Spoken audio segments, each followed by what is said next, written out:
What's going on, people? How you doing? Mr. Finance TK Pryor coming at you, social media master wealth builders.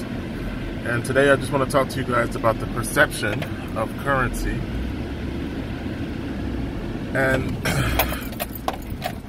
my thing is just having an open conversation to get you to think differently, or to think about things in a different manner. Because if I ask the question, what other forms of currency are there outside of paper?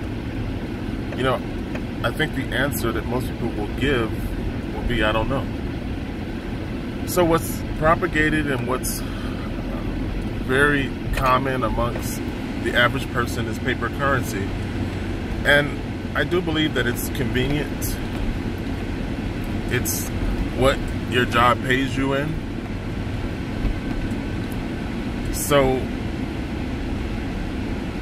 it's what most people accept as a form of payment.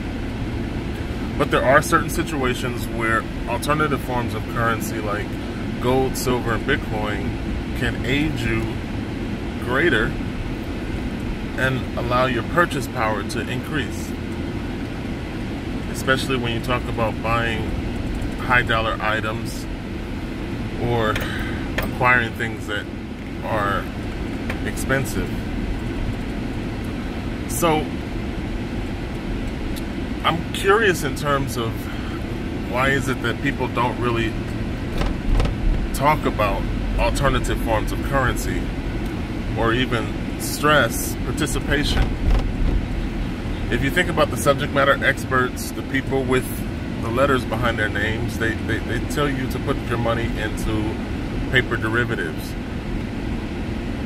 Not that paper derivatives don't produce accumulation, but it's a skill set that is relegated to a small few.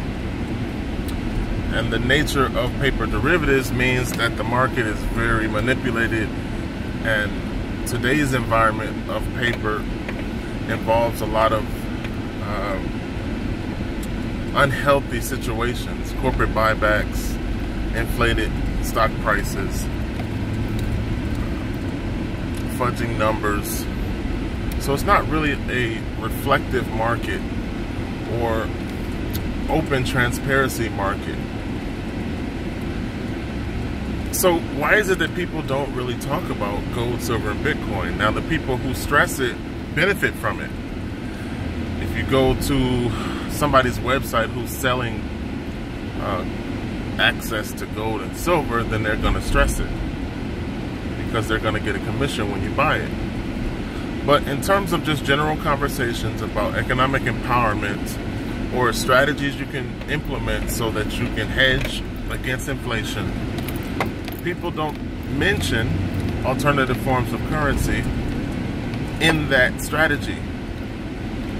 And I find that to be interesting because when you travel, a lot of other currencies are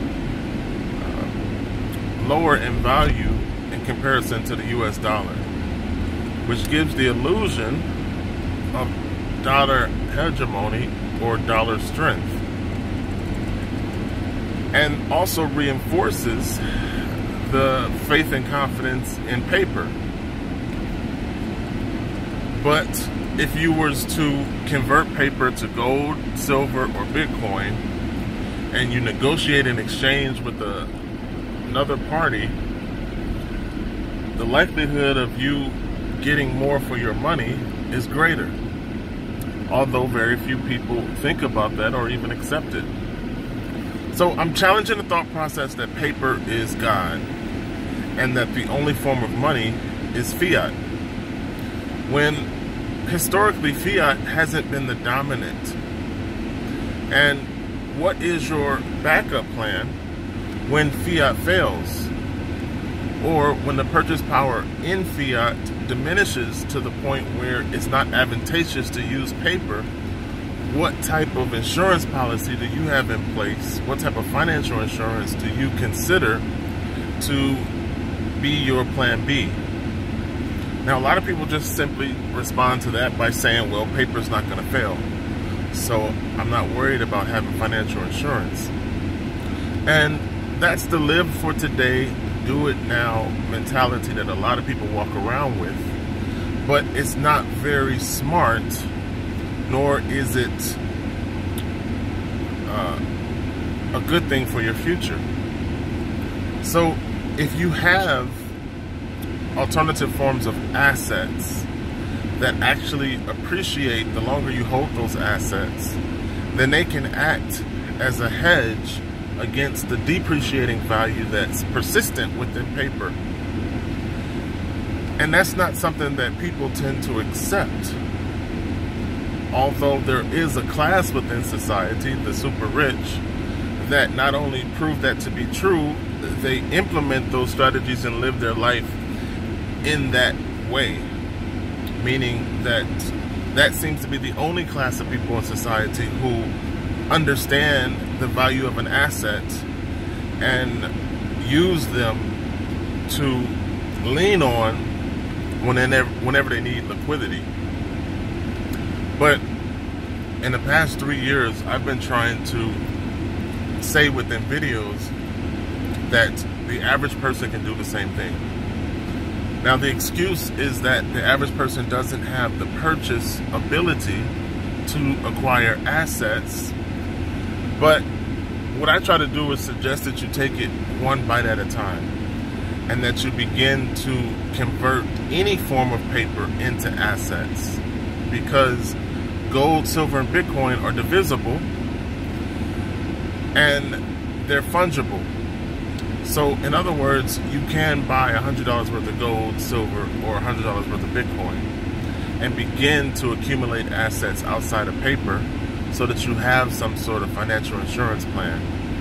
But that's a personal choice that's very hard to influence because of the commonality of fiat currency being the only form of exchange. So if we can somehow awaken the minds of people, which I will admit seems impossible, then people will choose to store some of their income in gold, silver, and Bitcoin. And if a Cyprus situation was to duplicate itself, where you found yourself in a bail-in economy, you wouldn't have to run to ATMs like a chicken with your head cut off. You wouldn't have to rely on income from your job because you've built an income through your assets in appreciation by slowly over time accumulating more and more assets. So over the course of a few years, your assets have enough value where you can dip into it the same way people used to use their 401k. When I first left corporate America, it was suggested that I dip into my 401k and try to hold me over until I find my next job. But back then, I wasn't participating in a 401k, so I didn't have anything to dip into. So, in other words, it's a personal choice that every individual has to make, and you have to decide whether or not it's important enough for your financial survival to have a plan B, to have some sort of tangible asset that you can dip into at any given moment. You know, if you own a tangible, you can leverage that tangible for liquidity, for cash. And it becomes like insurance because it's something that you own and you're converting the currency from one format to another format. So that answers the question that some people pose when they say, why would I want to own assets? So it's a long-term thought process, and I think the reason that a lot of people aren't interested in it is because long-term is not popular today, you know. But the purpose of this video is to suggest that it's a good idea and to use the super rich people who already do it as an example to say that if you own assets, they can basically provide that hedge that you're looking for.